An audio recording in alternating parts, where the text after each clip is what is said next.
Hello Star Wars fans, and welcome to episode 99 of Journey into Legends. Today we'll be doing something a bit different. Instead of spending 4 episodes on very short comic runs, I'll be knocking them all out in a single episode. So today we have the Chewbacca comics, the Darth Maul comic series from Dark Horse, Underworld, the Yavin Vassilika, and a series of Qui-Gon and Obi-Wan comics, and lastly, the final issue of Star Wars Tales. So without further ado, let's read and review.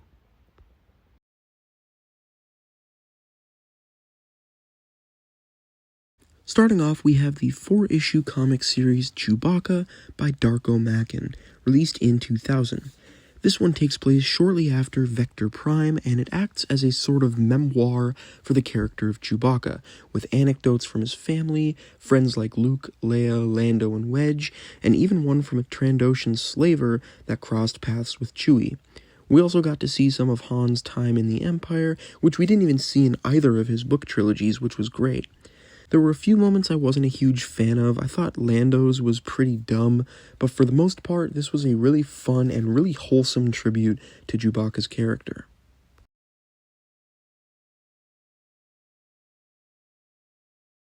Next, we have the 4-issue Darth Maul comics by Ron Mars. These are from 2000, and in this one, Darth Maul is sent by his master on a mission to destabilize Black Sun from within.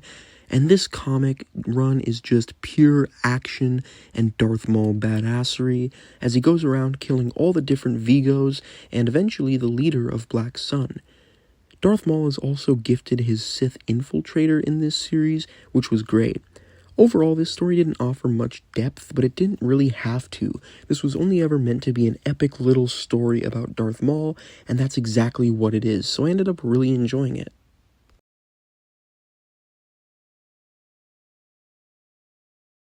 Next, we have Star Wars Underworld, the Yavin Vassilika, a 5-issue comic run by Mike Kennedy, and this one takes place shortly before A New Hope, and basically involves a competition between the Hutt families to see who can capture an ancient statue called the Yavin Vassilika, and so each Hutt hires their own team of hunters to find the Vassilika.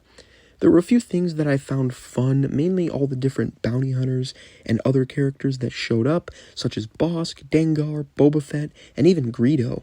I also enjoyed some of the connections to the A.C. Crispin Han Solo trilogy, but overall this story wasn't very good. I really didn't like the art style and the writing wasn't great.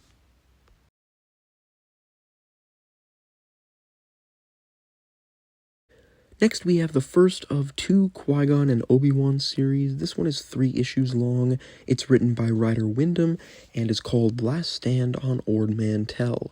This one follows Qui-Gon and Obi-Wan as they investigate the disappearance of a Baroness's son, which leads them to, of course, Ord Mantell.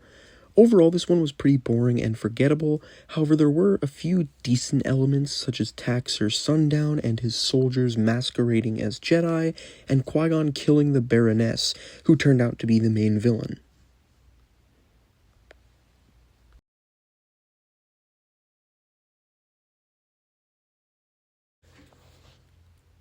Next, we've got Qui-Gon and Obi-Wan, the Orient Express, a 2-issue series by Mike Kennedy.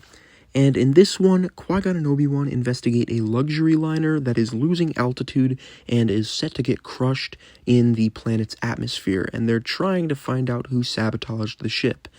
This one was not very good at all. The story was very cliche and boring, the art was really bad, and overall I just didn't get much entertainment value from it. And next we have Star Wars Tales issue 24, the final issue of Tales, and it has 4 stories, starting with Marked, which follows Darth Maul on a mission to take out some competition, another dark side user that Palpatine is interested in. We also get some insight into Maul's tattoos and his childhood, so overall this was a pretty good story. Next, we have Fett Club, which is a comical retelling of Dooku's hunt for a bounty hunter to become the clone template, but disguised as a Mandalorian ad.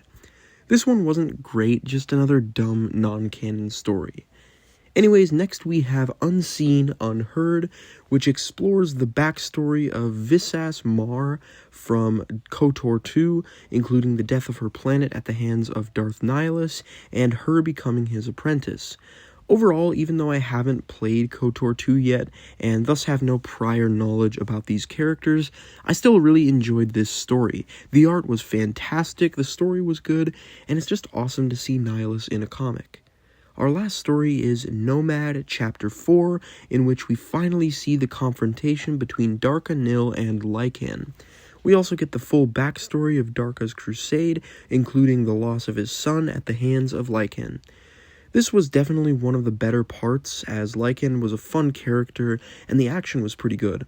Overall, Nomad was a very good story. Darka Nil is a decently interesting character, and I wouldn't mind seeing more of him. Lycan was also a really fun villain, and the art was very consistently good. Anyways, that was Star Wars Tales issue 24, another pretty good issue, other than the one comedic story, Fett Club. And overall, as a series, Star Wars Tales gave us some really great stories, as well as a lot of bad ones. Not a very consistent series at all, but a pretty entertaining one here and there. Thank you all for watching. Don't forget to like, comment, share, and subscribe, and stay tuned for episode 100, where we'll be reading Darth Maul Shadowhunter by Michael Reeves. See ya.